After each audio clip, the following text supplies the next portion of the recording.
I don't need to delay us all day. I'm sure people are anxious to hear the questions of the rest of the panel. But just to move forward, I think you can see there, because I believe he meant every word of that. I believe that's the authentic voice of Seamus Costello and his inner plea, that he was someone who was never going to countenance the drift in downgrading the status of the IRA within the Republican movement. Now, while he was saying this, the IRA has been reduced in size by Chief of Staff Capital Building. There were 1.1, but only up to 100 volunteers trained. Only up to 100 volunteers trained.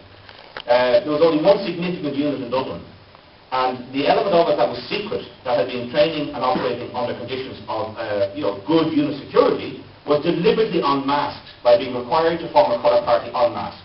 And of course they were photographed and were immediately had their names taken. And they included, amongst other people, Jim Monaghan, who's had a long career in such things. Now, it's not just that the army was being downgraded. The attempts to modernise weaponry were more or less abandoned. The attempts to centralise weaponry continued. And ironically, in terms of what's going to happen later on, people like Mac Stephan were directly involved in that, as was Paddy Ryan, another people would have assumed a very militant Republican, which he was, about a traditional orientated Republican, which he was. But people like Ryan and Mac Stephan were involved in gathering the weapons so that they would not be in the hands of the brigades and the local units. It was quite extraordinary. So there's reasons why there's a lack of preparation in 1969. There's reason why the exposure of the lack of preparedness in the Belfast Gate sector, specifically in August 1969, had such significant ramifications. Because those who were commanding the Republican movement from Dublin, often in opposition and with hostile attitudes towards the Belfast Brigade staff, knew that there were weapons, just they weren't going to be given them. Many of these areas had better stocks of weapons in 1959, 60, 61, 62 than they were allowed to maintain, even for training purposes, in 68, 69. And very often when you hear about these small quantity weapons being turning up, they are the training weapons. They're not actually the arsenals which had been under command of the local QMs. It's complicated. We don't know the truth about this. I haven't ever seen a single satisfactory account of it, and I've heard many authoritative but conflicting reports of what was going on. I can't get to the bottom of it, and nor did those who formed the Provisional IRA in Belfast, and nor even did those who retained command of what became the official IRA in Belfast. They were very disenchanted with the attitude of the headquarters in Dublin. So I can imagine that Costello must have found this deeply frustrating, immensely frustrating, because he would realise that the opportunities to press an issue in a state of dangerous flux were being lost, and that even such thing as basic area defence was not possible in terms of the manner in which the IRA was structured in the north. Little wonder that they were concerned that Newry, which in those days was not the town it is these days, that Newry was a place where serious problems could happen, as well as Derry, as well as Belfast, and indeed other border settlements as well. So, when the civil rights strategy, to which he's alluding there by the political programme, when the civil rights strategy was derailed by loyalist fascism, backed by the sectarian D-Specials, RUC, and underpinned by the British military, when that was going on, the IRA was exposed because in its attempt to engage a long-term politicization strategy, which is perfectly logical and perfectly progressive, they neglected the armed struggle to the point that they're incapable of even basic activity. Now, they were capable of tactical intervention, and you have the subordination of the IRA to Sinn Féin and the overall leadership. And you see it in the Dublin Housing Action Committee, you see the McDara cooperative investment, you see it specifically in the Shannon strikebreakers, in the silver mines dispute. You see the IRA baring its teeth every now and again. And that is really the purpose that Goulding and those around him wished it to have. Not sufficient to force the issue of the border. Not sufficient in the moment of crisis, even as a contingency to seriously undermine Stormont, let alone pressurise the British directly in London. There'd be some years where any vestiges of a serious campaign were mounted in London. The belly of the beast, if you like.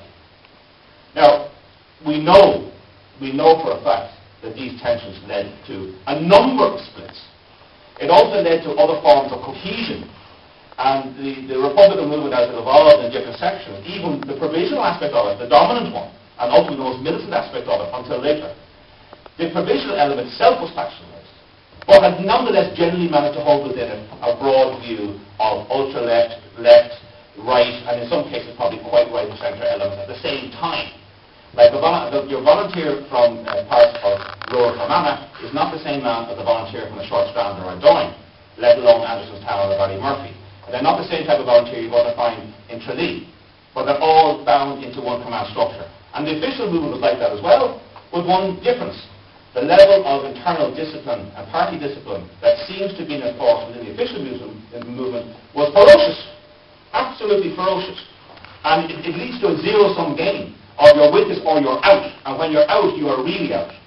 So when in December 1974, on the Feast of Immaculate Conception, I hope that was coincidence, Sean, on the Feast of Immaculate Conception, the IRSP was founded in Dublin, and an element that became known subsequently as the Irish National Liberation Army was simultaneously founded. They knew that a Rubicon had been crossed. I understand that Seamus Costello was still somewhat disconcerted by the level of violence inflicted on the new members in Belfast. And indeed a few Ferguson and others were killed. So it was a very bitter reaction. But that is consistent with the attitude of the official public movement towards those who regard as defectors. And, most importantly, rivals. Political rivals. And I suppose one of the biggest questions of all, when we do come to look at these things from a position of cool heads and good information, one of the biggest questions that must be asked, and will always remain, I suppose, untenable, is what would have happened if the Republican movement had not split, if the IRA had not split in December 1969, and that would have forestalled the necessity of a further split in December 1974, and indeed others. There were minor leakages and losses of areas and personalities as well. Well, if the late 1970s are to go by, it would have been possible to simultaneously mount an absolutely ferocious level of offensive in many countries against the common enemy, and have a sophisticated, well-resourced and efficient political outlet. In other words, what people like Costello wanted and were advocating in the mid-1960s would have been possible. Now, unfortunately, what infamy will get is absolutely nowhere. But I think it's worth reflecting on that, because this is what we have lost. This is what was lost and squandered by bad decisions taken under pressure, certainly, but decisions have destroyed this country and enabled us now to appeal from a position of weakness to the goodwill of our neighbours in London, in Brussels, and elsewhere.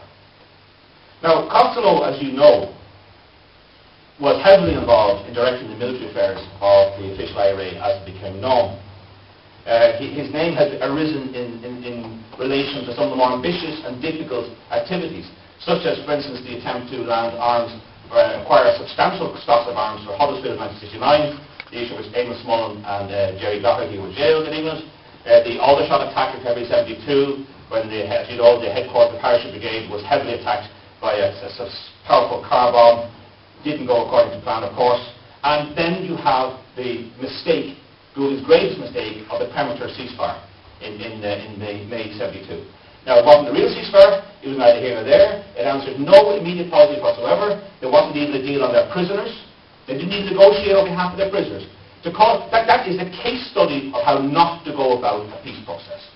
You do not call a unilateral ceasefire in that manner. It's unbelievable. And it would lead someone to believe, you could be forgiven for thinking that Goulding must have been turned.